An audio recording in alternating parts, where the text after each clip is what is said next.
Topic, it is called as refraction of light. क्या कहेंगे बच्चों? Refraction of light. और ये फिजिक्स सेक्शन का बहुत इंपॉर्टेंट टॉपिक है बच्चों।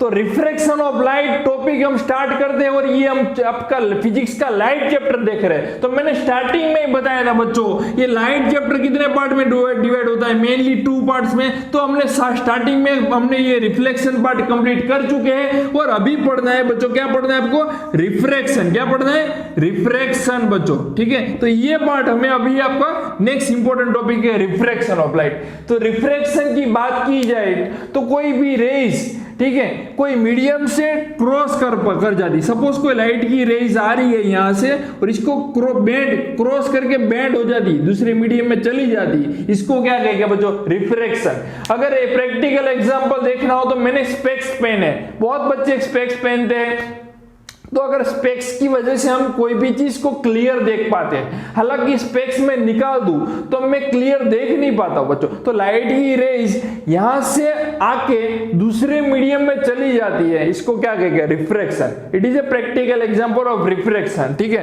तो ठीक है, अगर आप कार चला रहे हो बच्चों, सपोज आप कार लेके जा रहे हो बच्चों, ठीक है, ठीक है, तो आपका सपोज मैं ड्राइंग ठीक नहीं कर पाऊँ, समझ जाओ, ठीक है। आप यहाँ पे बैठे हो, व्हीकल चला रहे हो, ठीक है, ऐसे, ओके। तो आप यहां पे देख रहे हो बच्चों, तो लाइट की रेज यहां से आ रही है और ये आगे वाला ग्लास को क्रॉस करके आपकी लाइट की रेज अंदर चली जाती है। तो यहां पे क्या हो रहा है बच्चों? रिफ्रैक्शन। क्या हो रहा है बच्चों? रिफ्रैक्शन, ठीक है। और दूसरी एग्जांपल में लिया जाए कि भाई लाइट की रेज को एक मटेरियल है, ठीक है, उसको यहां पे आया और इसको क्रॉस नहीं कर पाता है, ठीक है, वो इस मीडियम में वापिस आ जाता है, इसको क्या कहेंगे बच्चों? रिफ्लेक्शन। क्या कहेंगे? रिफ्लेक्शन। और ये क्या आपका बच्चों? रिफ्रैक्शन है, ठीक है। तो यहाँ पे एग्जांपल के साथ बच्चों समझते हैं, ये जो क्रॉस कर जाता है मटेरियल्स, जो लाइट की रेज जो मीडियम को क्रॉस कर जाती है, तो ये मीडियम को कहते हैं ट्रांसपेरेंट। क्या कहेंगे बच्चों? Transparent material. ये ट्रांसपेरेंट मटेरियल। और ये अगर क्रॉस नहीं कर पाते वापिस अपने मीडियम में आ जाते, इसको कहते हैं ओपेक। क्या कहेंगे? Opaque material. तो ये आपका ओपेक है, ट्रांसपेरेंट मटेरियल है, ठीक है ना। तो ट्रांसपेरेंट मटेरियल के एग्जांपल देखना है तो बच्चों हम लिख सकते हैं एग्जांपल एयर, वाटर, लेंस इस पे लिख सकता हूं बच्चों।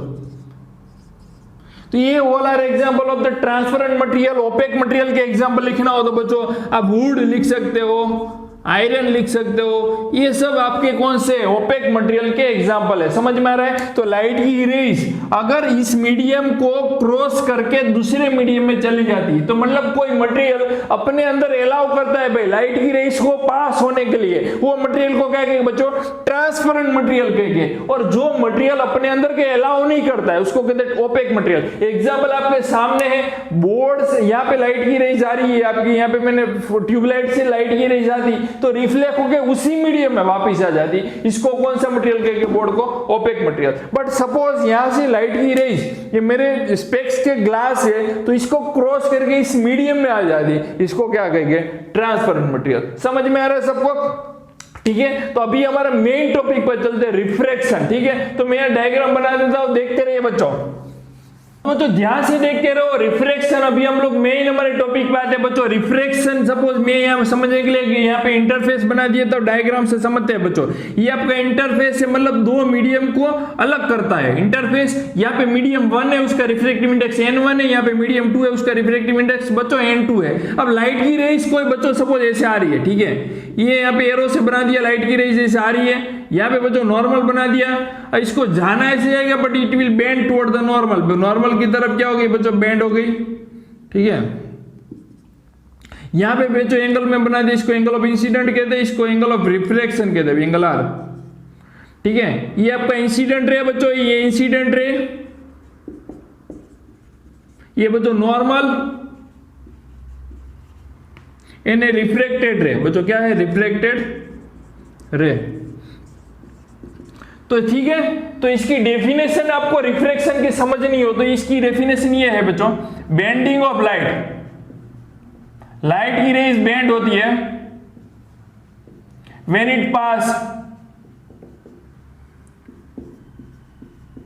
from one medium to another medium.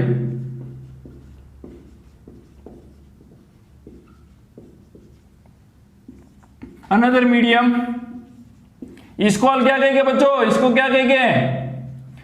Refraction. क्या कहेंगे बच्चों? रिफ्रैक्शन. भाई लाइट की रेज बेंड होती है, वन मीडियम से दूसरे मीडियम में पास होगी, उसको क्या कहेंगे? रिफ्रैक्शन. लाइट की रेज जैसे जाना इसको ऐसे जाएगा, बट बेंड हो गई ना, ये तो ये नॉर्मल की तरफ बेंड हो गई, इसको क्या कहेंगे? रिफ्रैक्शन कहेंगे. ये मटेरियल हमारा ट्रांसपेरेंट मटेरियल विच अलाउ करता है लाइट की रेज को पास होने के लिए, अलाउ करता है. हाँ भाई अलाउ तो कर रहा है यहाँ पे, अदरवाइज तो ऐसे चली जाती है. हाँ भाई ये भी हो रहा है. ठीक है, तो ये आपकी डेफिनेशन हो गई. इसके दो लॉज है बच्चों. क्या है? कितने? दो लॉज है. पहला लॉज देखो, इंसिडेंट रे. हाँ भाई इंसिडेंट रे, जहां से लाइट की रेज आती है उसके इंसिडेंट कहते हैं. रिफ्लेक्टेड रेज, रिफ्रैक्शन, रिफ्रैक्ट होकर दूसरे मीडियम में चली गई, उसको रिफ्लेक्टेड रे. ये नॉर्मल, ये नॉर्मल आपका 90 एंगल पे बनाया, उसको क्या कहेंगे? Normal. All line the same plane, मतलब सब कुछ 2 डायमेंशन में होगा. आप समझो, यहाँ पे मैं समझा देता हूं. इंसिडेंट रे, रिफ्लेक्टेड रे एंड नॉर्मल एवरेज मार्कर ले लेता हूं. ठीक है, ये सभी एक ही मीडियम से होगा, मतलब वो एक 2 डायमेंशन में. ऐसा नहीं होगा रिफ्रैक्टेड रे बाय 3D में हो जाएगा, बाहर निकलेगा, ऐसा पॉसिबल नहीं होता है. ठीक है, तो ये incident ray, refracted ray, normal, all line the same plane, हर तीनों एक ही प्लेन से पास हो रहा है. तो ये आपका पहला लॉ है बच्चों. ठीक है, लिख देता हूं. इंसिडेंट रे, रिफ्रैक्टेड रे and normal all lie in the same plane. तीनों क्या होता है? एक प्लेन में पास होते बच्चों. ये आपका पहला लॉ हो गया बच्चों. ठीक है, incident ray, reflected ray, normal, all lie in the same plane, सभी 2 डायमेंशन में है. ऐसा तो नहीं भाई ये बाहर रिफ्लेक्टेड रे बाहर निकल गई, अदरवाइज तो 3D हो गया ना, तो 3D में नहीं होता है, 2D में रहेगा. दूसरा लॉ बच्चों, ये दूसरे लॉ को स्नेल्स लॉ भी किया जाता है. क्या है Snell's law? Refractive index of medium 1 n1 sin i is equal to n2 sin r. ये आपका क्या है? Snell's law. ये आपका लॉज ऑफ रिफ्रैक्शन के दूसरा लॉज भी है, इसको स्नेल्स लॉ भी कहते हैं भाई. स्नेल्स लॉ, स्नेल्स करके बहुत बड़े फिजिक्स में साइंटिस्ट हो गए, उसके नाम से यहाँ पे लॉ दिया गया है.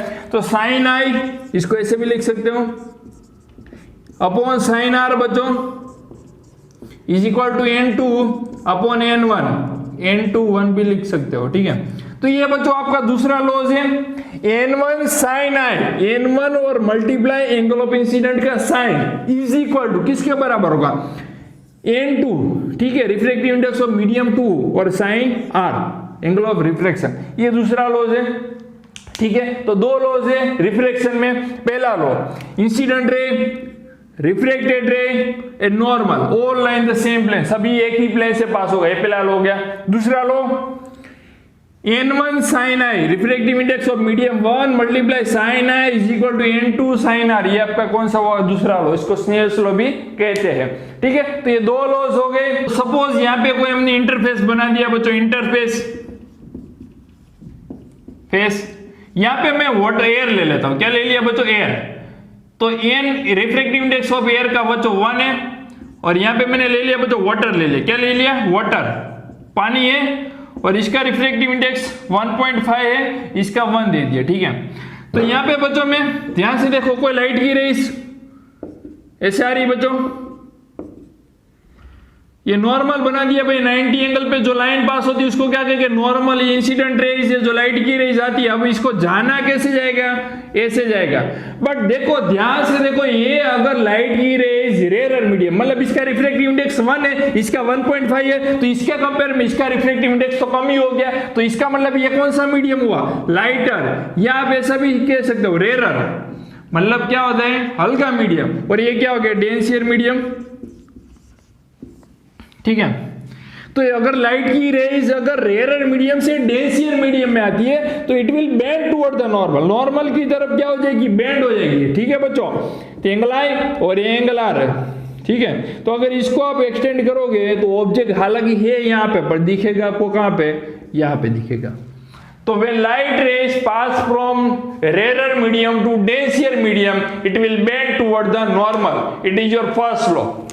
फर्स्ट लॉ नहीं, मतलब ये चीज आपको याद रखनी है, मैं ऐसा भी कह सकता हूं। बट अगर यहां पे अगर आपका कुछ ले लिया, इसका उल्टा ही ले लेते हैं सब, यही डायग्राम में अगर कोई बच्चों लाइट की रेज ऐसे आ रही है, ठीक है, अब ऐसे जा रही है, अब देखो ये वाटर में से एयर में जा रही है, इसको जाना ऐसे जाएगा, ठीक है, बट इट विल क्या होगी, अवे फ्रॉम द नॉर्मल।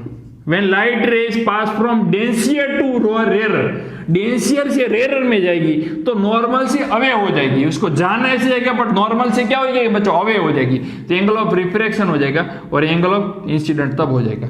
ठीक है, तो एग्जांपल के साथ समझते बच्चों, यहाँ पे सपोज एक आपका रेयर मीडियम है, ठीक है,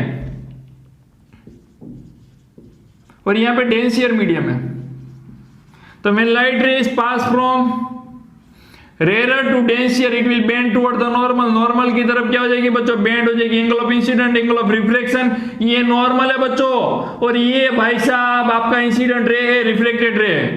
तो when light rays pass from rarer to denser it will bend toward the normal, याद रखना है। और अगर लाइट की रे, ये आपका सपोर्ट डेंसियर मीडियम है, यहाँ पे डेंसियर मीडियम है और ये रेयर मीडियम है, ये नॉर्मल बना दिया। अगर लाइट की रेज आपकी डेंसियर से रेयर में जाती है तो अवे हो जाएगी नॉर्मल से, इसको जाना ऐसे जाएगा। ठीक है, तो याद रखना है, फिर से कह देता हूं, व्हेन लाइट रेज, अगर लिखना हो तो लिख दो, लिखना हो तो लिख दो, when light rays pass from rarer to denser it will bend toward the normal.